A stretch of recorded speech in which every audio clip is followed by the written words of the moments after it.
नमस्कार सर, मैं one hope talk से कामेश कुमार ओसवाल और आप सर अपनी एकेडमी और इसके सक्सेस के बारे में कुछ बताइए। नमस्कार सर, मेरा नाम प्रमोद कुमार है और मैं पिछले 13 सालों से बिलासपुर में फ्यूचर मंदिर एकेडमी कॉम्पिटिटिव प्लस कंप्यूटर के नाम से उसमें चला रहा हूं सर। तो इसमें मैं आपसे एक बात सबसे जरूरी है सर जो मेरी तरफ से है कि आज का टाइम जो है सर वो वैसे भी जनरल लाइफ में भी एक कॉम्पिटिटिव ही हो चुका है। और ये तो देखो सर, गवर्नमेंट जॉब को लेकर या पढ़ाई को लेकर भी एक कंपटीशन चल रहा हुआ है। और हमें जो है सर कॉम्पिटिटिव एग्जाम्स की में जो स्ट्रेटजी की बात करें तो सर इसमें जो है बच्चे को जो है प्रॉपर गाइडेंस के साथ जो है प्रॉपर प्लानिंग के साथ जो है तैयारी करनी जरूरी होती है सर। और आज का जो समय चल रहा है सर उसमें जैसा कि सेंट्रल गवर्नमेंट के स्टेट गवर्नमेंट के एग्जाम्स को लेकर के जो है जिसमें कि बहुत सारे पेपर जो है वो लीक हो जाते हैं, तो एक सबसे बड़ा मुद्दा भी छाया हुआ है। और आज के समय में एक बहुत बड़ा मुद्दा है जिसमें कि सरकार की काफी आलोचना भी हो रही है।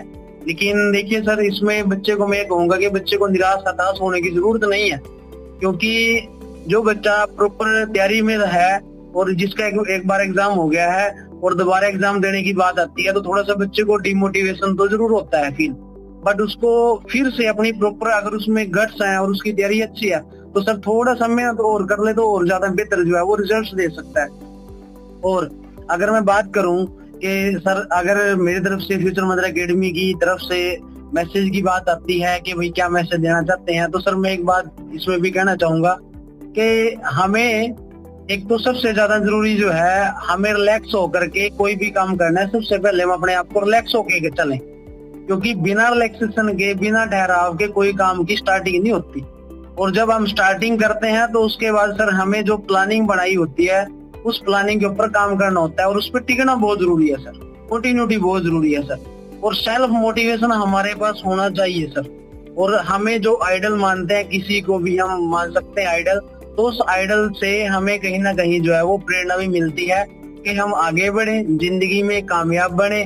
और उसके साथ साथ हमारे अंदर सामाजिकता भी बहुत जरूरी है, जिससे कि हम लोगों को जो है आसपास के लोगों को भी प्रभावित करें और प्रेरित भी करें कि हम कोई काम कर रहे हैं तो हमारे साथ साथ उसी प्रेरणा को लेकर के कोई और भी उस मुकाम को हासिल करे। ये बहुत जरूरी है सर। तो मैं ये बात कहना चाहता हूँ कि लोगों के बीच में जो है अब ये बातें हो चुकी हैं, एक दूसरे को पीछा दिखाने या एक दूसरे से आगे बढ़ने की होड़ लगी हुई है। और ये चीजें सर देखो होनी चाहिए, लेकिन इतनी भी ज्यादा ना होनी चाहिए कि हम अपनी जो इंसानियत है या एक भाईचारा है उस चीज को हम साइड में रख दें। तो एक जनरल सी बात आती है कि जिंदगी में हमें बहुत कुछ चाहिए है, तो बहुत कुछ चाहिए तो उसके लिए हमें बहुत कुछ बलिदान भी करना पड़ता है सर। इंसानियत पहले, मनुष्यता पहले, और उसके साथ साथ सर हमें जिंदगी जीने के लिए चीजें जरूरी हैं, जैसे कि हम नौकरी करते हैं, बिजनेस करते हैं, कोई भी काम करते हैं, लेकिन उसके लिए हमें जिंदगी को दांव पे नहीं लगाना चाहिए सर। ये चीज होती है सर। तो मैं ये बातें हैं तो बहुत सारी लंबी बातें हैं सर। बाकी आपका बहुत बहुत शुक्रिया सर। उमेश जी, आप हमारे पास आए, बहुत बहुत थैंक यू सर। आपकी पूरी टीम का thank you so much sir.